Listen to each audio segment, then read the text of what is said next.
So welcome to yet another Adrenalin Shot, a short, sharp injection of something interesting.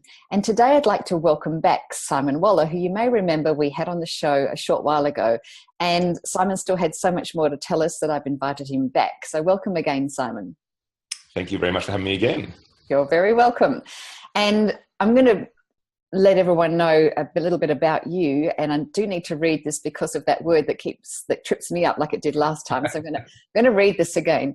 But we're talking about digital champions today, and Simon Waller is the author of two books. The first is called The Digital Champion: Connecting the Dots Between People, Work and Technology.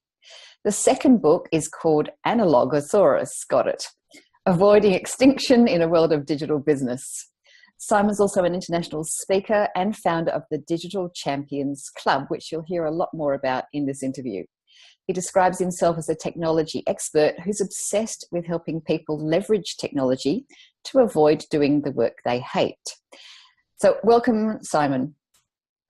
Hi, Dawn. Good to see you again. Likewise. I'm so glad that you could come back and join us. And of course, last time we talked quite a bit about some of the problems organizations face with technology and, I suppose, shifting the jobs that people don't like doing towards technology.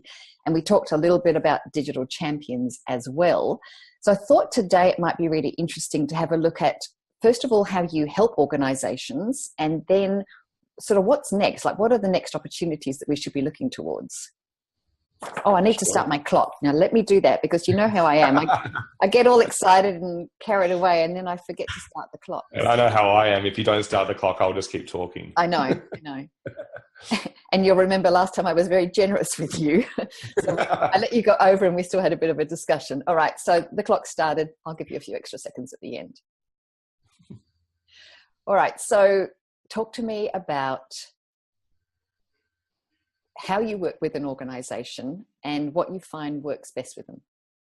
Yes. So just before the interview started, Dawn asked me to give me, would I be willing to share some recommendations of some apps?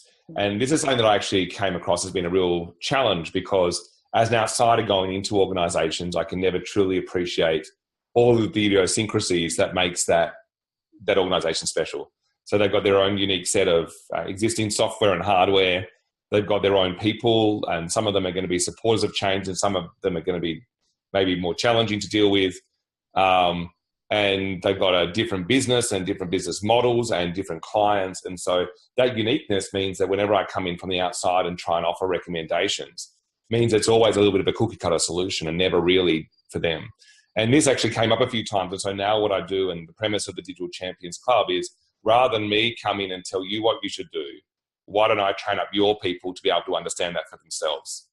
And so the club approach is, let's get together a couple of people from a whole bunch of small and medium-sized organizations. Once a quarter, they get together, share ideas around the projects they're working on, the value that they're creating, the things that they're delivering, and then learn together so we can learn faster and avoid making the same mistakes other people have already made. Mm. So where would they go looking for some of those solutions? So imagine you've got someone who says, yeah, look, I want to be that digital champion. How would they go looking for some of the solutions that are out there, or the apps? Yes, the first thing is we need to know what type of solutions we're looking for. And so when we talk about that, there's kind of four flavors. There's projects based in conformity. So can we get everybody using the same model of laptop and smartphone? And if we do that, we get a $57 discount per smartphone. And if everybody does that, we could save thousands of dollars. Mm-hmm. And the next level of projects, so we don't do that stuff because that's largely what organizations have been doing, is the productivity projects. So how can we do things faster? And whereas the conformity projects are worth thousands, the efficiency projects are worth tens of thousands. But beyond that, we then have projects that look about quality and how do we do better work? And they might be worth hundreds of thousands. And then there's the positioning projects, which is how do we build the skill set, the knowledge, the tools, and the systems that our business is going to need to be relevant 5 years from now. And they're the projects that are potentially worth millions. And so when the digital champions first come in, they focus very heavily on the productivity stuff because it's the easy stuff to value. It's easy to get support for it. So when we look at those types of projects, a lot of them are based in what I describe as almost like the last generation of technology. So kind of from around 2006, 2007, we saw the emergence of mobile, social, and cloud-based tools. Yep. So the Apple iPhone came out in 2006, and around that time we have the apps. We've got mobile, a lot of them are cloud-based tools, and these are a great place to find these kind of efficiency projects. What we then talk about, though, when we start talking about the quality and transformative projects around the positioning staff, is the next generation of technology. So in that space, we start to see things like virtual reality and augmented reality. We start to see drones and robotics. We start to see artificial intelligence and natural language processing, 3D printing. So that's not the place where our digital champions can necessarily start, but it's the place where we want to see them get to. Absolutely. And, if you look in organizations today, when you haven't got really supportive technology, you can be really unproductive. And going from home where you might have NBN and super fast speed into an office environment where everything seems to take so much longer. We were talking last time about how frustrated people get. And so I can see. So we've got a work environment that's changing slower than our home environment. And yet our home environment is actually changing slower than what's possible. So in fact, there's a whole bunch more out there, even than we're doing at home, and definitely a whole bunch more than we're doing in the workplace. Oh, I'm absolutely sure. And it makes so much sense to start off with projects that can get support, where people can see, real return on investment, and then be able to stretch it into another sphere. Yeah. So with the first digital champions, some of them in their very first year in the program, I think they got returns of around $300,000 back to their organisation in projects. Yeah. And that kind of then gives them the credibility to take on the stuff that doesn't necessarily need a business case. It's just the stuff that we need to be doing for the future. Oops, 5 minutes is up and now I've got to job turning the damn thing off. It goes really fast, doesn't it? It does. It really does. Yeah. And I know you said, the first time I interviewed you, you'd be challenged just to say your name in 5 minutes. But we've managed to pack in an enormous amount of information in that time. I did try and talk a bit faster than normal. I've got one last question for you. Sure. How do you identify the digital champion in an organisation? Or do they self-identify perhaps?